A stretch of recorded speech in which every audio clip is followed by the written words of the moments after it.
जगज्जालपालं जलकण्ठमालं शरच्चन्द्रभालं महादैत्यकालं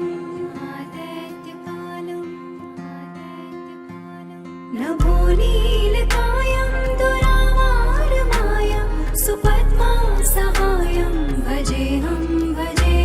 सदाम्भोदिवासं कलत्पुष्पहासं जगत्सन्निवासं शतादित्यभासं गदाचक्रशस्त्रं लसत्पीतवस्त्रं हसच्चारुवक्त्रं भजेऽहं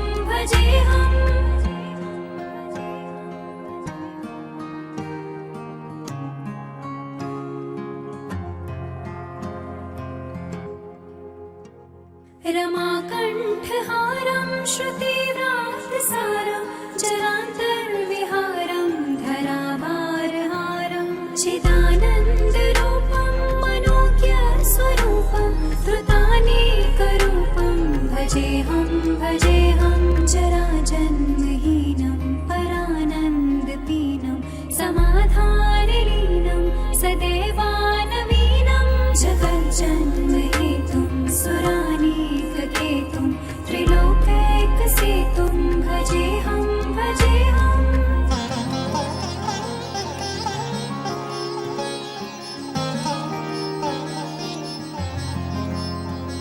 कृताम्नाय गानं खगाधीशनायं विमुक्तिर्निदानं हरारातिमानं स्वभक्तानुकूलं जगद्वृक्षमूलं निरस्तार्थशूलं भजेऽहं समस्तामरीशं द्विरेफाभगेशं जगद्बिम्बलेशं हृदाकाशदेशं सदा देव्यदेहं विमुक्ताखिलेहं सुवैकुण्ठगेहं भजेऽहं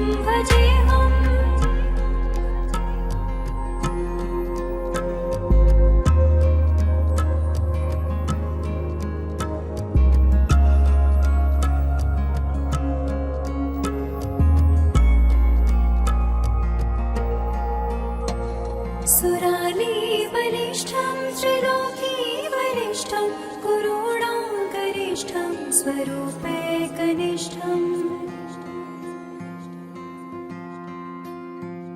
सदा युद्धधीरं महावीरवीरं महाम्बोधितीरं भजेऽहं रमावामभागं तलानाग्रनागं कृताधीनयागं गतारागरागं मुनीन्द्रैः सुरैः संपरीतं गुणोधैर्यतीतं भजेऽहं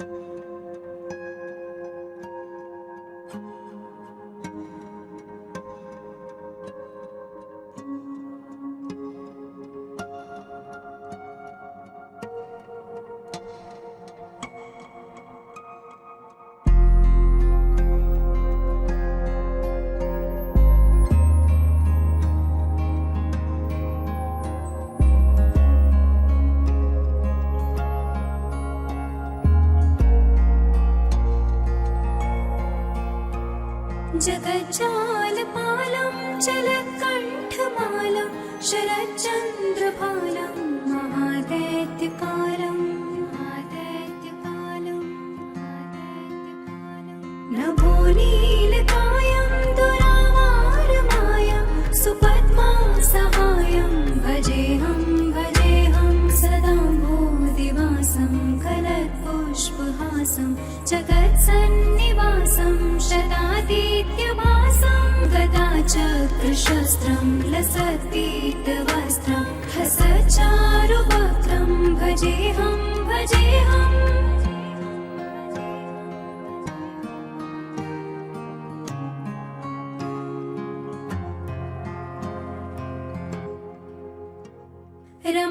रमाकण्ठहारं श्रुतिव्रातसारं जरान्तर्विहारं धराभारहारं चिदानन्द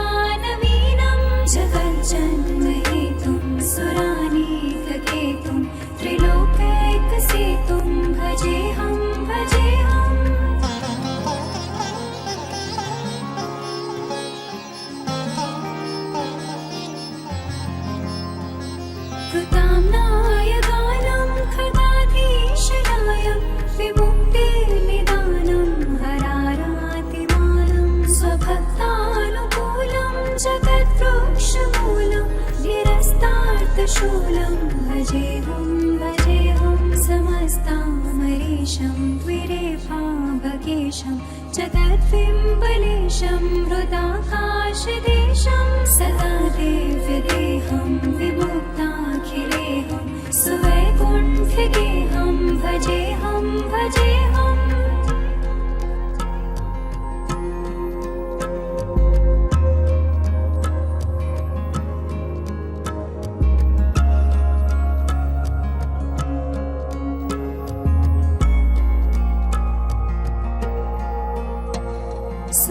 सुरालीबलिष्ठं त्रिलोकीबलिष्ठं गुरूणागरिष्ठं स्वरूपैकनिष्ठम्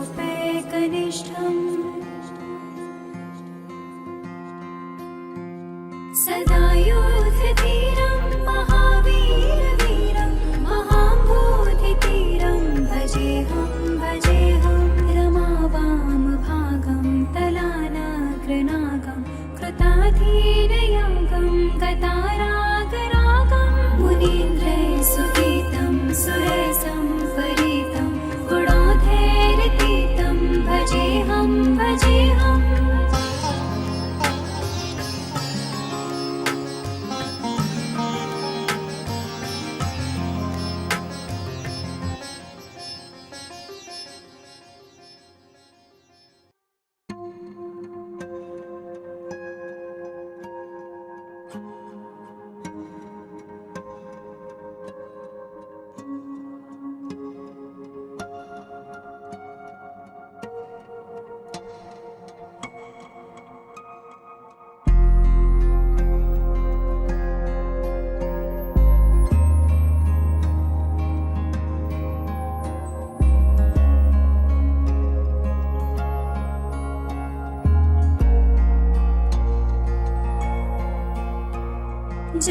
जगज्जालपालं जलकण्ठमालं शरच्चन्द्रभालं महादैत्यकालं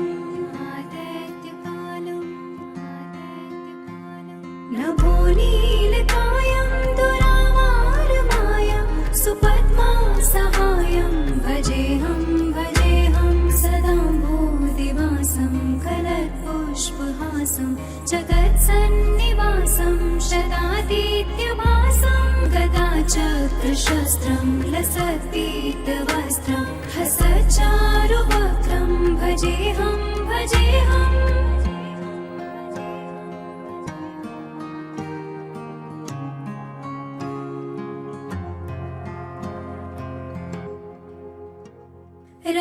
रमाकण्ठहारं श्रुतिव्रातसारं जरान्तर्विहारं धराभारहारं चिदानन्दरूपं मनोज्ञस्वरूपं धृतानेकरूपं भजेऽहं भजेऽहं जराजन्महीनं परानन्दपीनं समाधानलीनं सदैवानवीनं जगज्जन्महेतुं सुरानीककेतुं त्रिलोकैकसेतुं भजेऽहं भजेऽहम्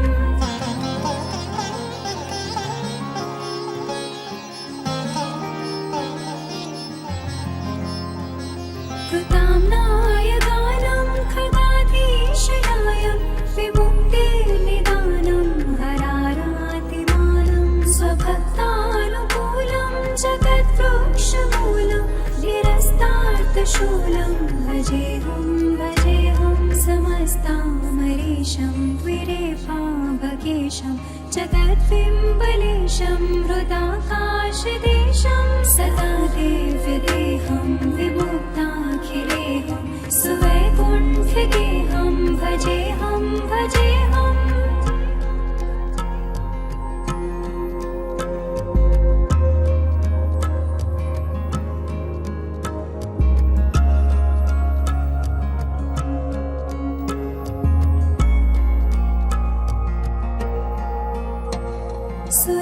सुरालीबलिष्ठं त्रिलोकीबलिष्ठं गुरूणागरिष्ठं स्वरूपैकनिष्ठम्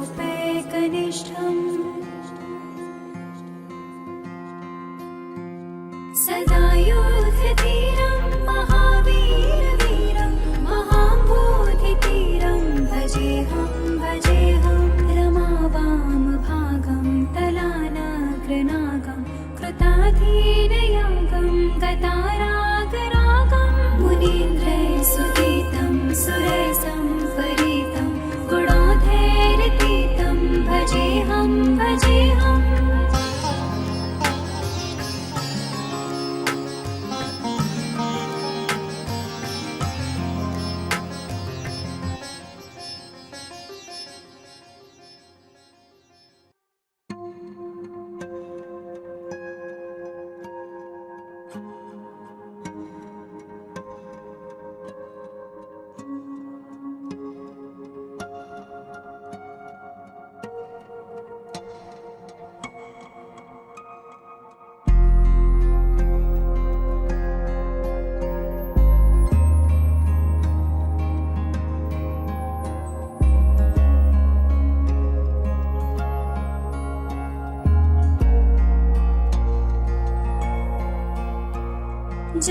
जगज्जालपालं चलत्कण्ठमालं शरच्चन्द्रभालं महादैत्यकालं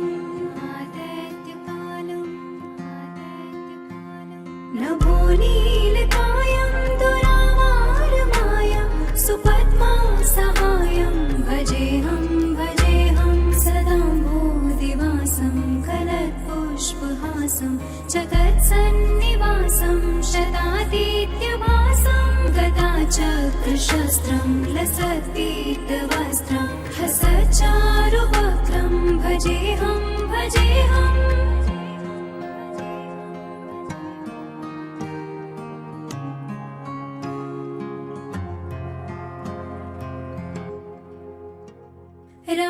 रमाकण्ठहारं श्रुतिव्रातसारं जरान्तर्विहारं धराभारहारं चिदानन्दरूपं मनोज्ञस्वरूपं धृतानेकरूपं भजेऽहं भजेऽहं जराजन्महीनं परानन्दपीनं समाधानलीनं सदैवानवीनं जगज्जन्महेतुं सुरानीककेतुं त्रिलोकैकसेतुं भजेऽहं भजेऽहम्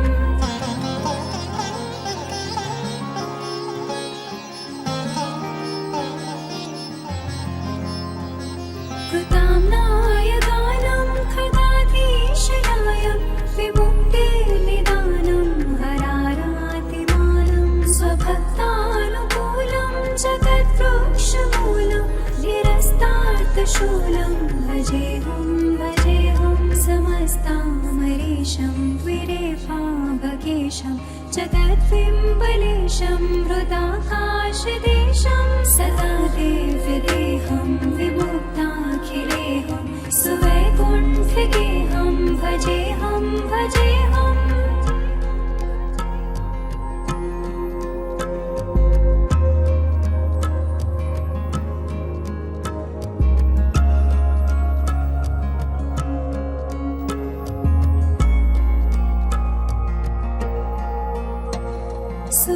सुरालीबलिष्ठं त्रिलोकीवरिष्ठं गुरूणागरिष्ठं स्वरूपैकनिष्ठं सदा युद्धधीरं महावीरवीरं महाम्बोधितीरं भजेऽहं भजेऽहं रमावामभागं तलानाग्रनागं कृताधीनयागं गतारागरागं मुनीन्द्रैः सुरसंपरीतं गुणोधैर्यतीतं भजेऽहं भजेऽहम्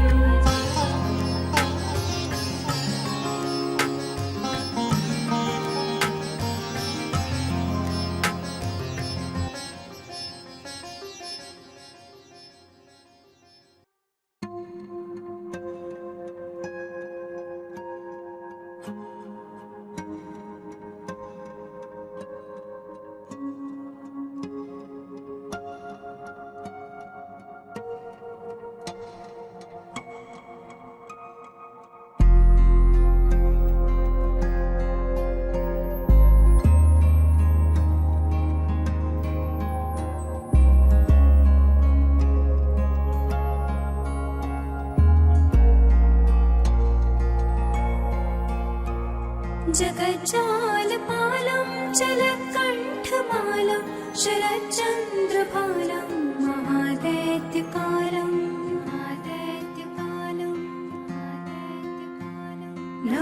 नभोनीलकायं दुरावारमायं सुपद्मासहायं भजेऽहं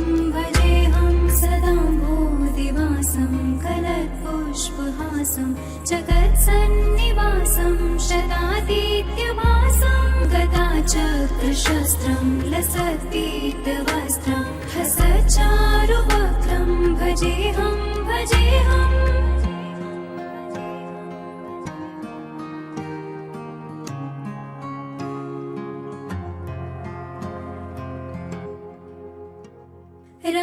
रमाकण्ठहारं श्रुतिव्रातसारं जरान्तर्विहारं धराभारहारं चिदानन्दरूपं मनोज्ञस्वरूपं धृतानेकरूपं भजेऽहं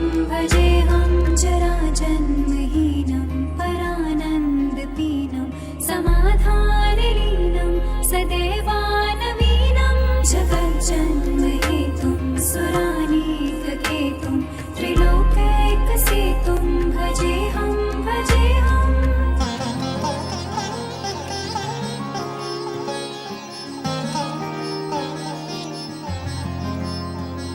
कृताम्नाय गानं खगाधीशनायं विमुक्तिर्निदानं हरारातिमानं स्वभक्तानुकूलं जगद्वृक्षमूलं निरस्तार्थशूलं भजेऽहं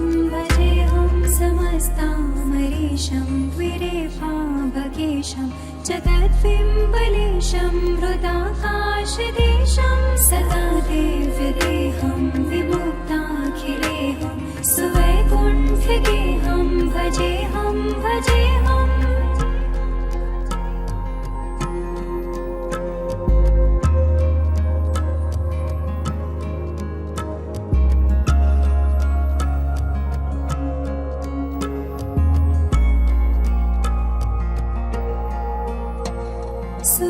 सुरालीबलिष्ठं त्रिलोकीवरिष्ठं गुरूणागरिष्ठं स्वरूपैकनिष्ठम् सदा युद्धधीरं महावीरवीरं महाम्बोधितीरं भजेऽहं रमावामभागं तलानाग्रनागं कृताधीनयागं गतारागरागं मुनीन्द्रैर्सुगीतं सुरसंपरीतं गुणोधैर्यतीतं भजेऽहं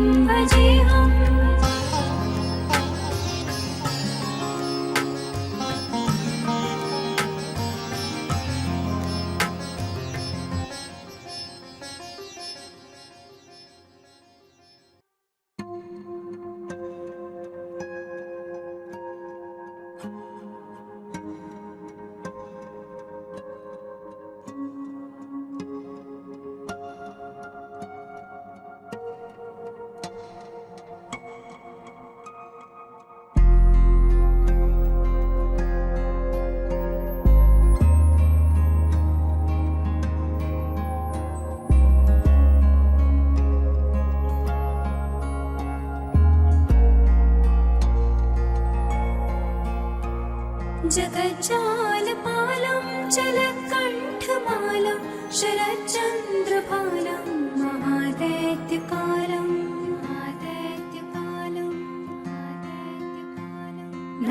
नभोनीलकायं दुरावारमायं सुपद्मासहायं भजेऽहं सदाम्भोदिवासं कलत्पुष्पहासं जगत्सन्निवासं शतादित्यभासं गदाचक्रशस्त्रं लसत्पीतवस्त्रं हसच्चारुवक्त्रं भजेऽहं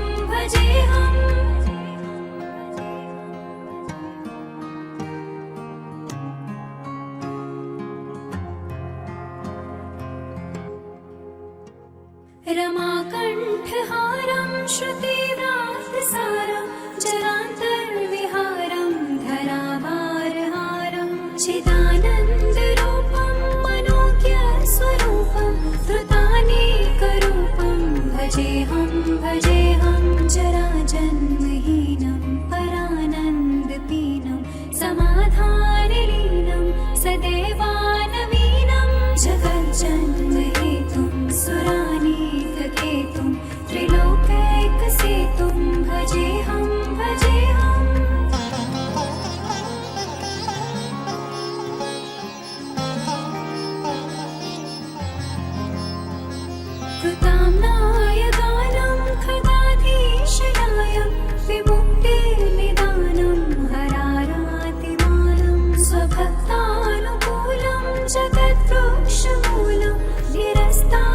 शूलं भजेऽहं समस्तामरीशं द्विरेफाभकेशं जगद्बिम्बलेशं हृदाकाशदेशं सदा देव्यदेहं विमुक्ताखिलेहं सुवैकुण्ठिकेहं भजेऽहं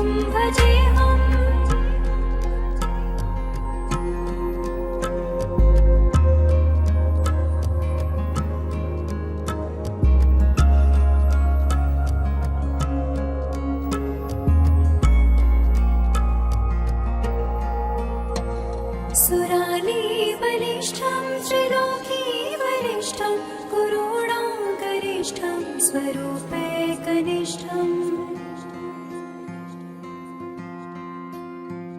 सदा योधतीरं महावीरवीरं महाम्बोधितीरं भजेऽहं रमावामभागं तलानाग्रनागं कृताधीनयागं गतारागरागं मुनीन्द्रैः सुरैः संपरीतं गुणोधैर्यतीतं भजेऽहं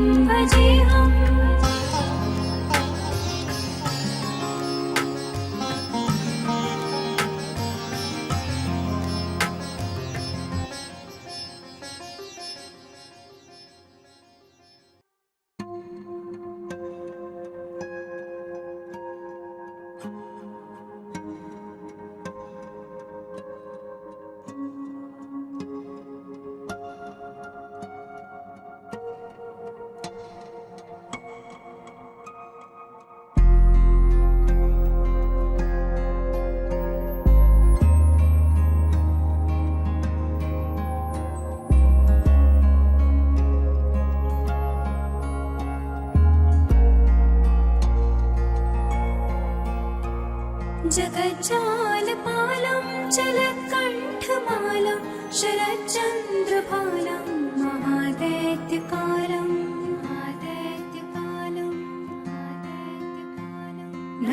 नभोनीलकायं दुरावारमायं सुपद्मासहायं भजेऽहं सदाम्भोदिवासं कलत्पुष्पहासं जगत्सन्निवासं शतादित्यभासं गदाचक्रशस्त्रं लसत्पीतवस्त्रं हसच्चारुवक्त्रं भजेऽहं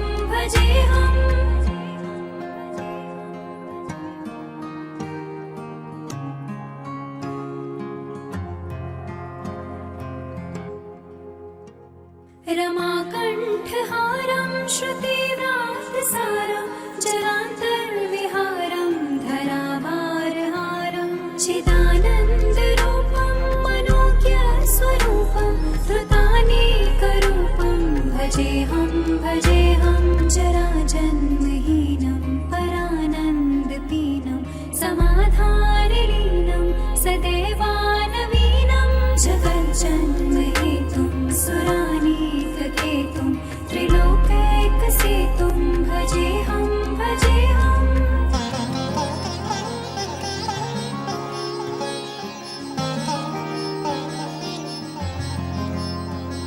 कृताम्नाय गानं खगाधीशनायं विमुक्तिर्निदानं हरारातिमानं स्वभक्तानुकूलं जगद्वृक्षमूलं निरस्तार्थशूलं भजेऽहं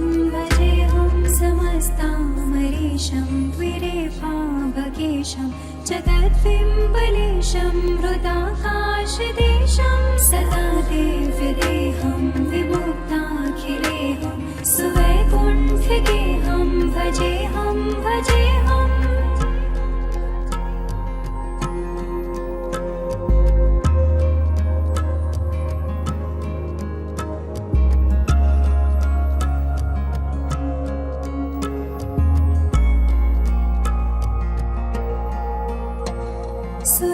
सुरालीबलिष्ठं त्रिलोकीबलिष्ठं गुरूणागरिष्ठं स्वरूपैकनिष्ठम्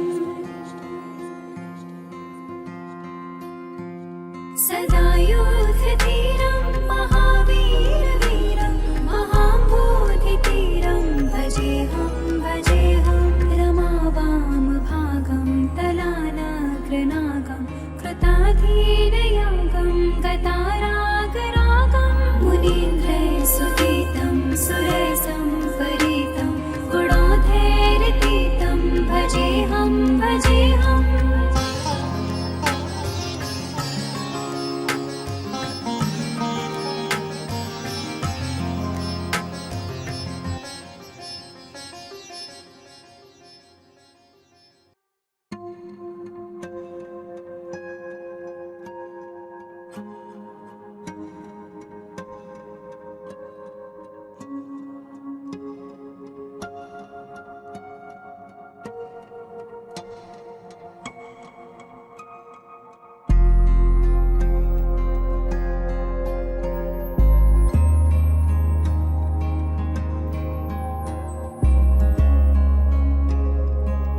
कण्ठमालं शरच्चन्द्रभालं महादैत्यकालं नभो नीलकायं दुरावारमायं सुपद्मा सहायं भजेऽहं सदाम्भोदिवासं कलत्पुष्पहासं जगत्सन्निवासं शतादित्यभासं गदाचक्रशस्त्रं लसत्पीतवस्त्रं हसच्चारुवक्त्रं भजेऽहं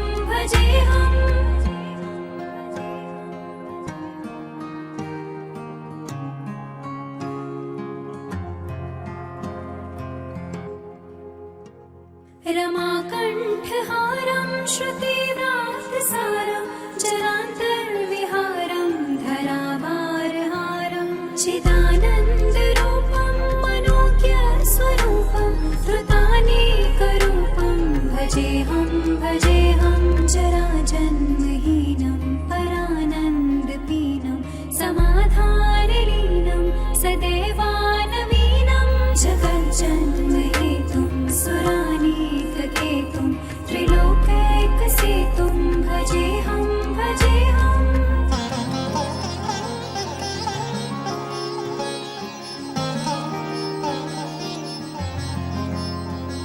कृताम्नाय गानं खगाधीशनायं विमुक्तिर्निदानं हरारातिमानं स्वभक्तानुकूलं जगद्वृक्षमूलं निरस्तार्थशूलं भजेऽहं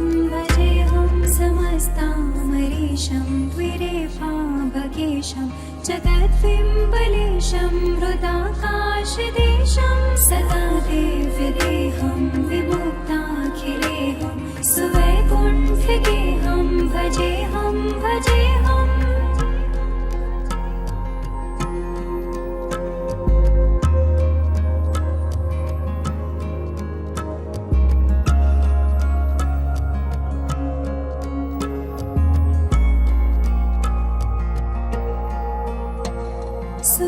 सुरालीबलिष्ठं त्रिलोकीवरिष्ठं गुरूणागरिष्ठं स्वरूपैकनिष्ठम्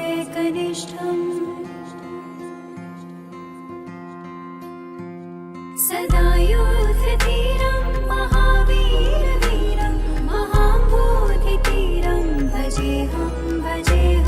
रमावामभागं तलानाग्रनागं कृताधीनयागं गतारागरागं मुनीन्द्रैः सुरैः संपरीतं गुणोधैर्यतीतं भजेऽहं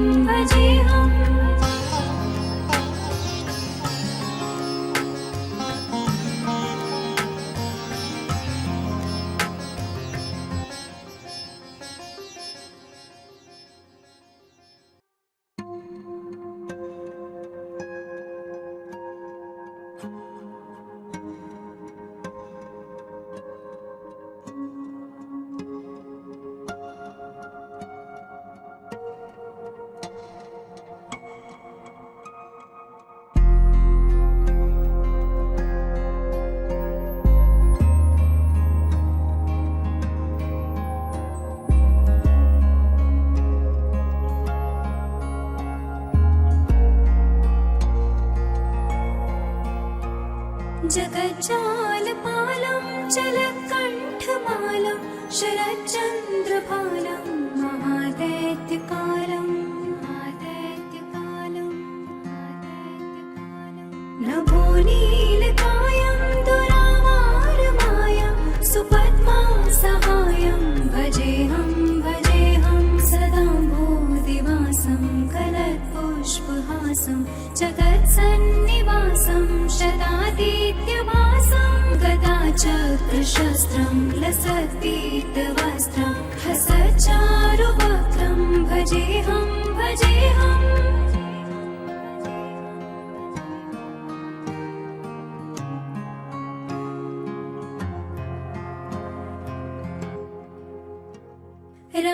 रमाकण्ठहारं श्रुतिव्रातसारं जरान्तर्विहारं धराभारहारं चिदानन्दरूपं मनोज्ञस्वरूपं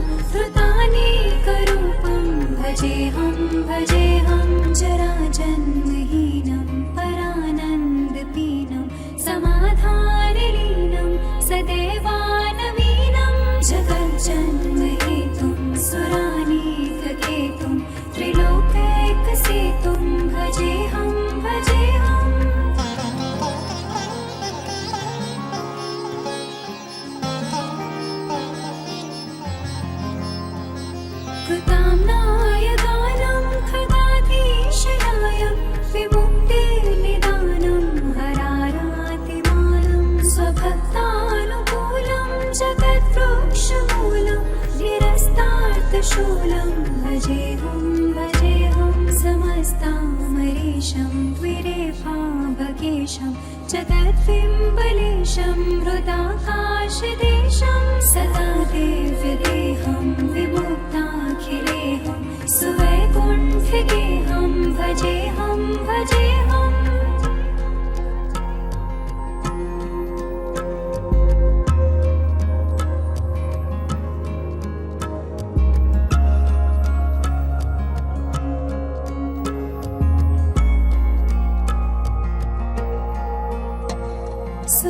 सुरालीबलिष्ठं त्रिलोकीवरिष्ठं गुरूणागरिष्ठं स्वरूपैकनिष्ठम्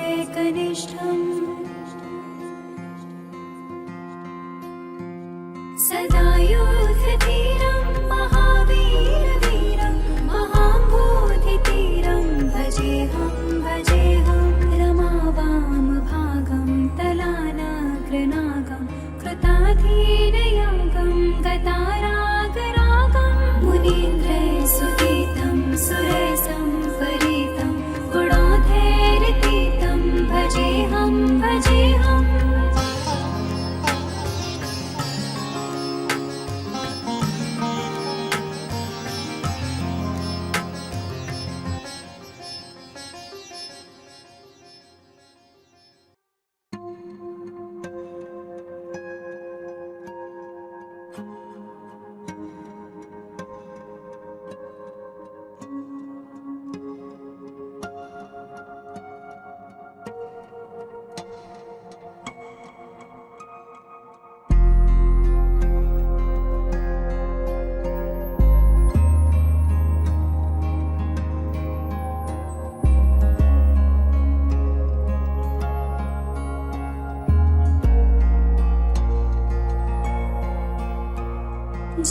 जगज्जालपालं जलकण्ठमालं शरच्चन्द्रभालं महादैत्यकालं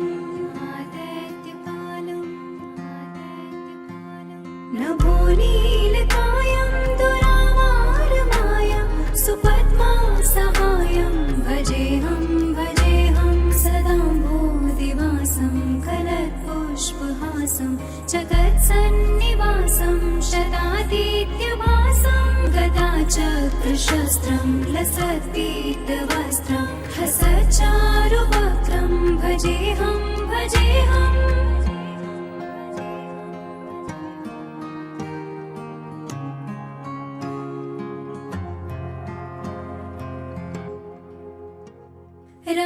रमाकण्ठहारं श्रुतिव्रातसारं जलान्तर्विहारं धरावारहारं चिदानन्दरूपं मनोज्ञस्वरूपं धृतानेकरूपं भजेऽहं भजेऽहं जराजन्महीनं परानन्दपीनं समाधानलीनं सदैवानवीनं जगज्जन्महेतुं सुरानीककेतुं त्रिलोकैकसेतुं भजेऽहं भजेऽहम्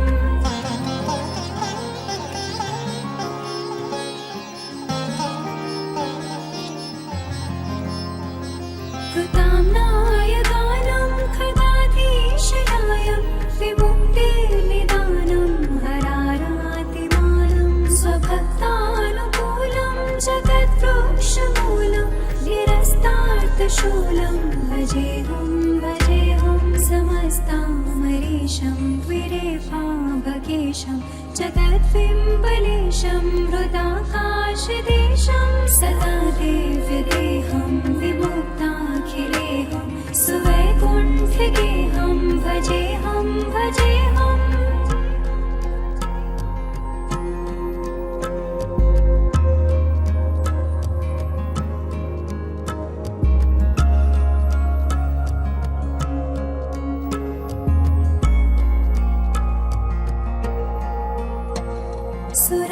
सुरालीबलिष्ठं त्रिलोकीवरिष्ठं गुरूणागरिष्ठं स्वरूपैकनिष्ठम्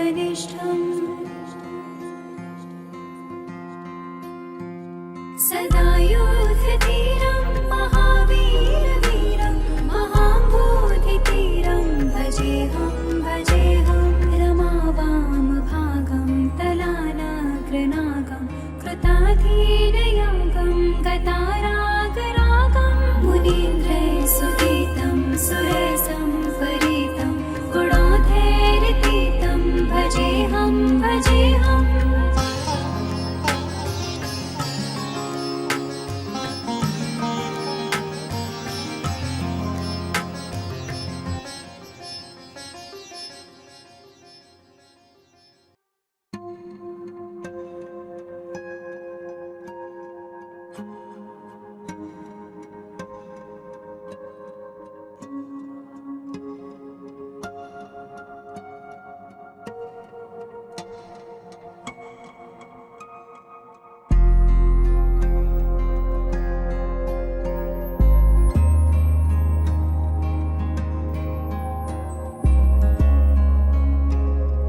शरच्चन्द्रभालं महादैत्यकालं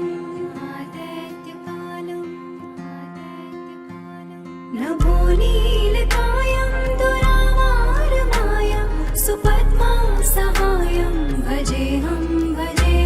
सदाम्भोदिवासं कलत्पुष्पहासं जगत्सन्निवासं शतादित्यभासं गदाचक्रशस्त्रं लसत्पीतवस्त्रं हसच्चारुवक्त्रं भजेऽहं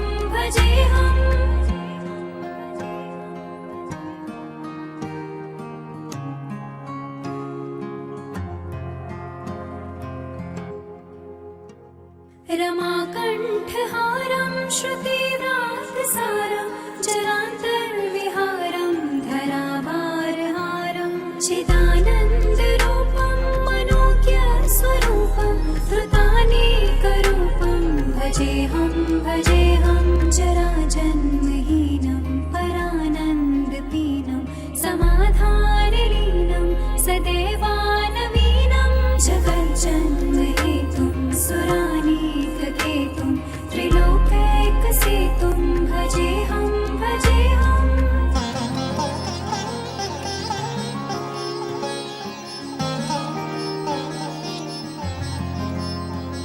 कृताम्नाय गानं खगाधीशनायं विमुक्तिर्निदानं हरारातिमानं स्वभक्तानुकूलं जगद्वृक्षमूलं निरस्तार्थशूलं भजेऽहं समस्तामरीशं द्विरेफाभगेशं जगद्बिम्बलेशं हृदाकाशदेशं सदा देव्यदेहं विमुक्ताखिलेहं सुवैकुण्ठगेहं भजेऽहं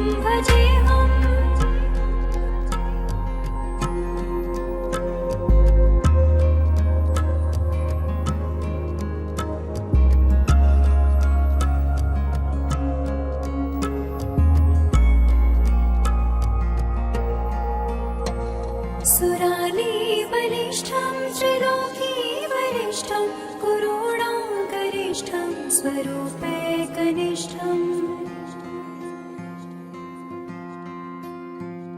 सदा योध्यधीरं महावीरवीरं महाम्बोधितीरं भजेऽहं रमावामभागं तलानाग्रनागं कृताधीनयागं गतारागरागं मुनीन्द्रैर्सुगीतं सुरसं परितं गुणोधैर्यतीतं भजेऽहं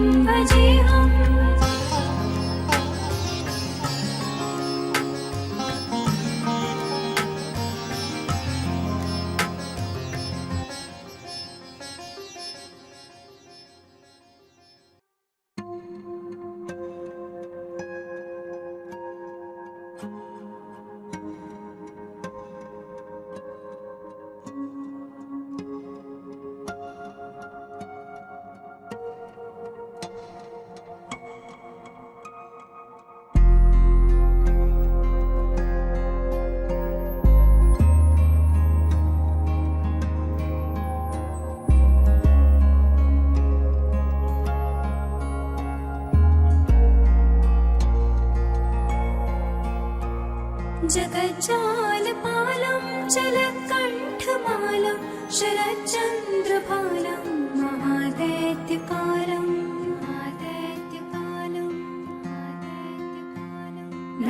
नभोनीलकायं दुरावारमायं सुपद्मा सहायं भजेऽहं सदाम्भोदिवासं कलत्पुष्पहासं जगत्सन्निवासं शतादित्यभासं गदाचक्रशस्त्रं लसत्पीतवस्त्रं हसच्चारुवक्त्रं भजेऽहं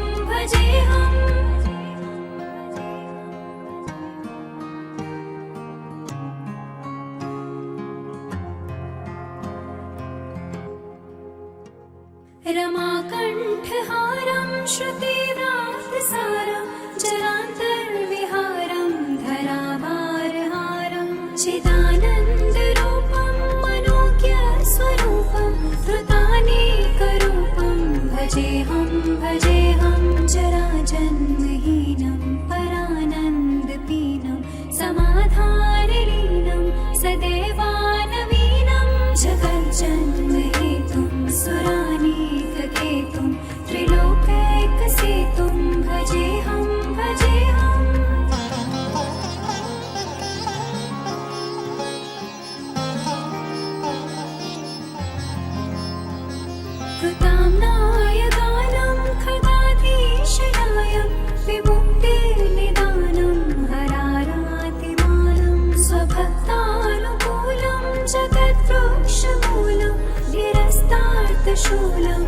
भजेऽहं समस्तामरीशं द्विरेफाभगेशं जगद्बिम्बलेशं हृदाकाशदेशं सदा देव्यदेहं विमुक्ताखिलेऽहं सुवैकुण्ठगेहं भजेऽहं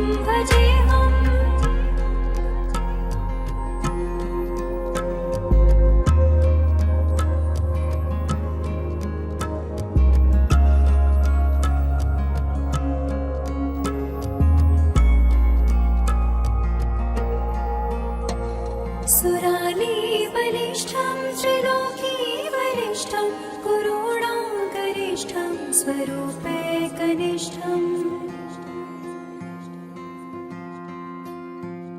सदा योधधीरं महावीरवीरं महाम्बोधितीरं भजेऽहं रमावामभागं तलानग्रनागं कृताधीनयागं गतारागरागं मुनीन्द्रैः सुरैः संवरितं गुणोधैर्यतीतं भजेऽहं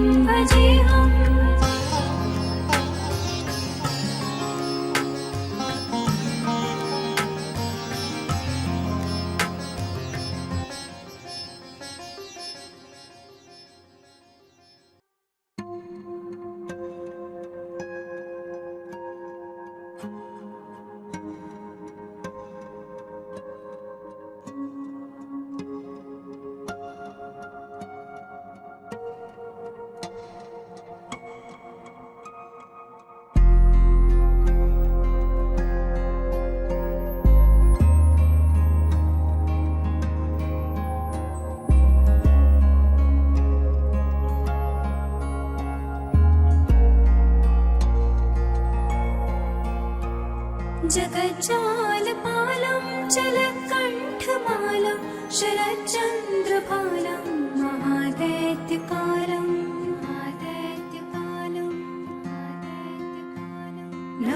नभोनीलकायं दुरावारमायं सुपद्मासहायं भजेऽहं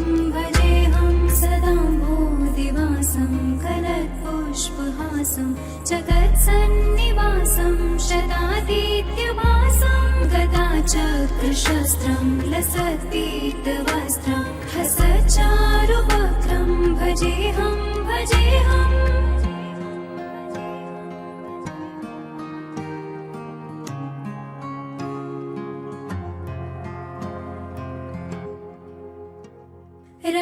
रमाकण्ठहारं श्रुतिव्रातसारं जरान्तर्विहारं धरावारहारं चिदानन्दरूपं मनोज्ञस्वरूपं धृतानेकरूपं भजेऽहं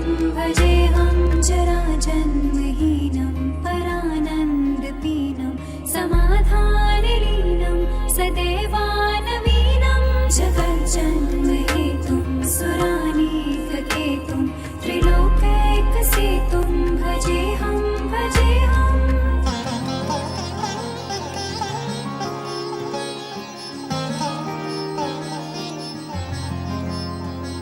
कृताम्नाय गानं खगाधीशयायं विमुक्तिर्निदानं हरारातिमानं स्वभक्तानुकूलं जगद्वृक्षमूलं निरस्तार्थशूलं भजेऽहं समस्तामरीशं द्विरेफाभगेशं जगद्बिम्बलेशं हृदाकाशदेशं सदा देव्यदेहं विमुक्ताखिलेऽहं सुवैकुण्ठगेहं भजेऽहं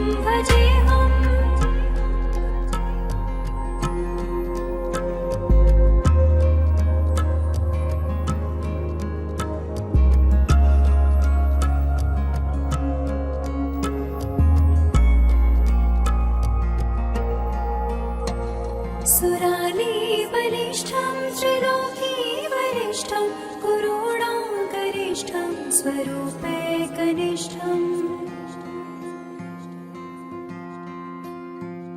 सदा योधधीरं महावीरवीरं महाम्बोधितीरं भजेऽहं रमावामभागं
जगज्जालपालं जलकण्ठमालं शरच्चन्द्रभालं महादैत्यकालं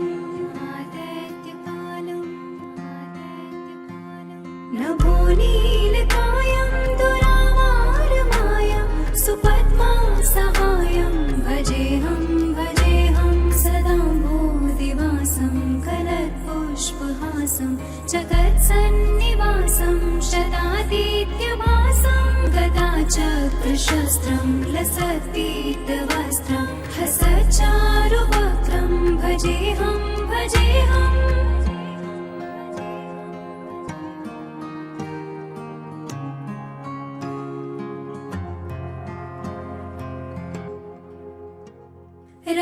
रमाकण्ठहारं श्रुतिव्रातसारं जरान्तर्विहारं धरावारहारं चिदानन्दरूपं मनोज्ञस्वरूपं धृतानेकरूपं भजेऽहं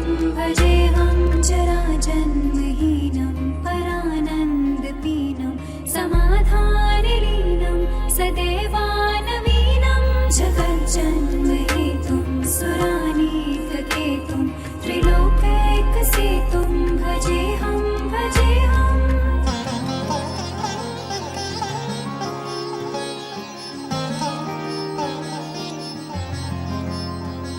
कृताम्नाय गानं खगाधीशनायं विमुक्तिर्निदानं हरारातिमानं स्वभक्तानुकूलं जगद्वृक्षमूलं निरस्तार्थशूलं भजेऽहं समस्तामरीशं द्विरेफाभकेशं जगद्बिम्बलेशं हृदाकाशदेशं सदा देव्यदेहं विमुक्ताखिलेहं सुवैकुण्ठगेहं भजेऽहं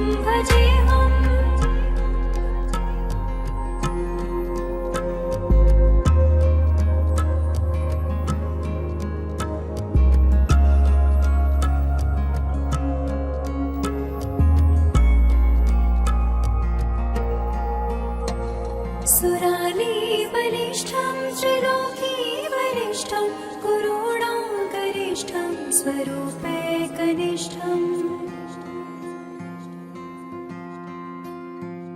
सदा युद्धधीरं महावीरवीरं महाम्बोधितीरं भजेऽहं रमावामभागं तलानाग्रनागं कृताधीनयागं गतारागरागं मुनीन्द्रैर्सुगीतं सुरसं परितं गुणोधैर्यतीतं भजेऽहं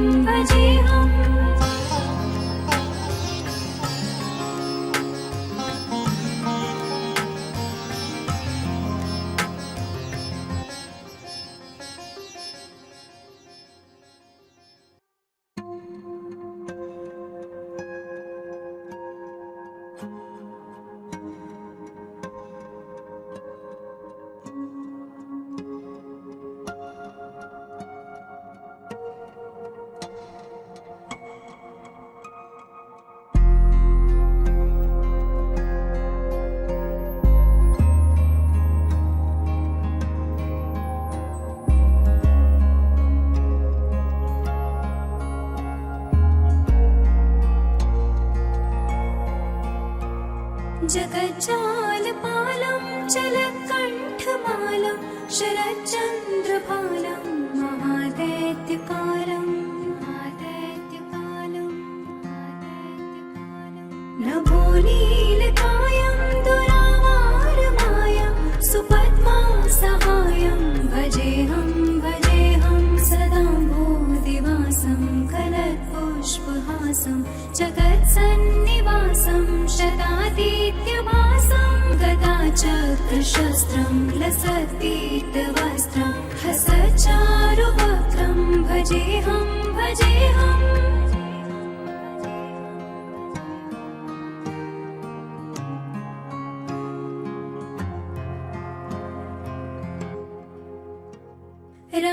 रमाकण्ठहारं श्रुतिव्रातसारं जरान्तर्विहारं धरावारहारं चिदानन्दरूपं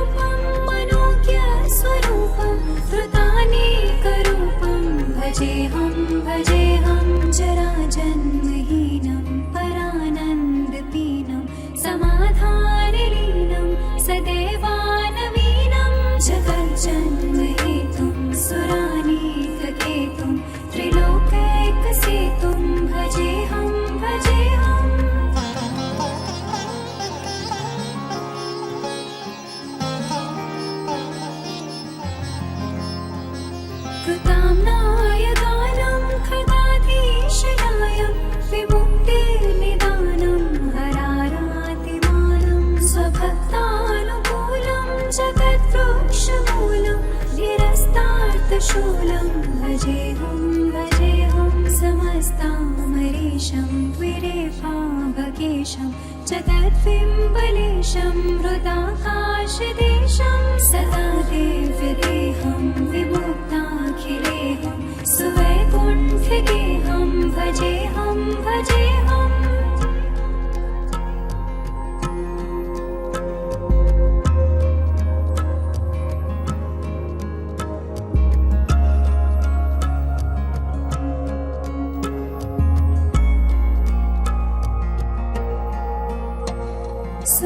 सुरालीबलिष्ठं त्रिलोकीवरिष्ठं कुरूणाकरिष्ठं स्वरूपैकनिष्ठम्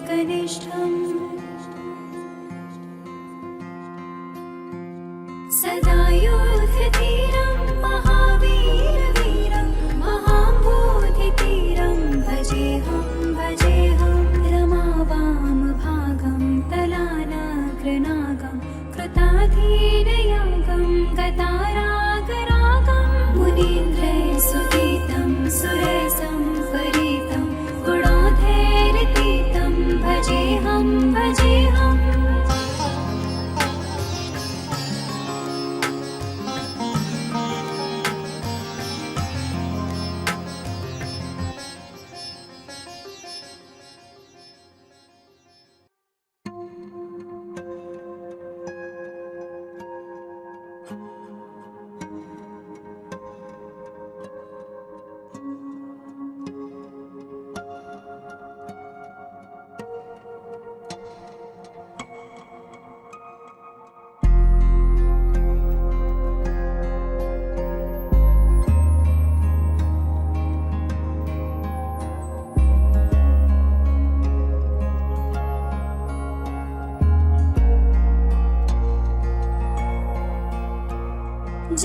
जगज्जालपालं जलकण्ठमालं शरच्चन्द्रभालं महादैत्यकालं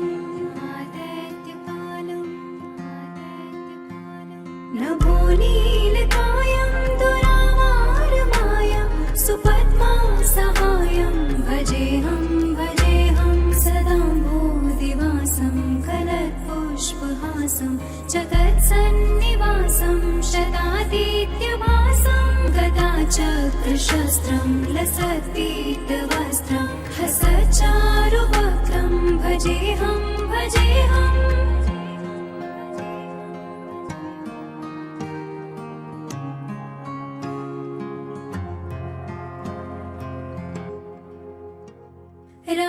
रमाकण्ठहारं श्रुतिव्रातसारं जलान्तर्विहारं धराभारहारं चिदानन्दरूपं मनोज्ञस्वरूपं धृतानेकरूपं भजेऽहं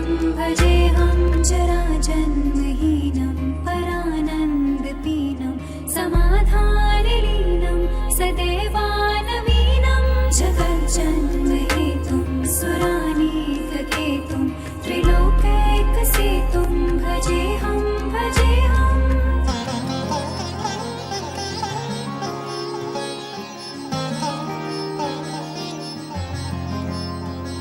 कृताम्नाय गानं खगाधीशनायं विमुक्तिर्निदानं हरारातिमानं स्वभक्तानुकूलं जगद्वृक्षमूलं निरस्तार्थशूलं भजेऽहं समस्तामरीशं द्विरेफाभकेशं जगद्बिम्बलेशं हृदाकाशदेशं सदा देव्यदेहं विमुक्ताखिलेहं सुवैकुण्ठगेहं भजेऽहं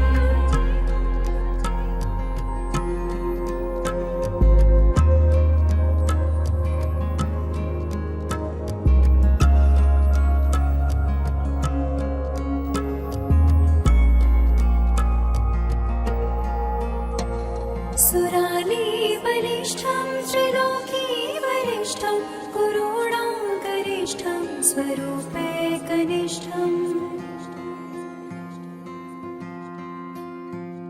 सदा योधधीरं महावीरवीरं महाम्बोधितीरं भजेऽहं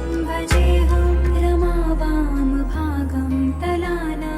नागं कृताधीनयागं गतारागरागं मुनीन्द्रैः सुगीतं सुरैः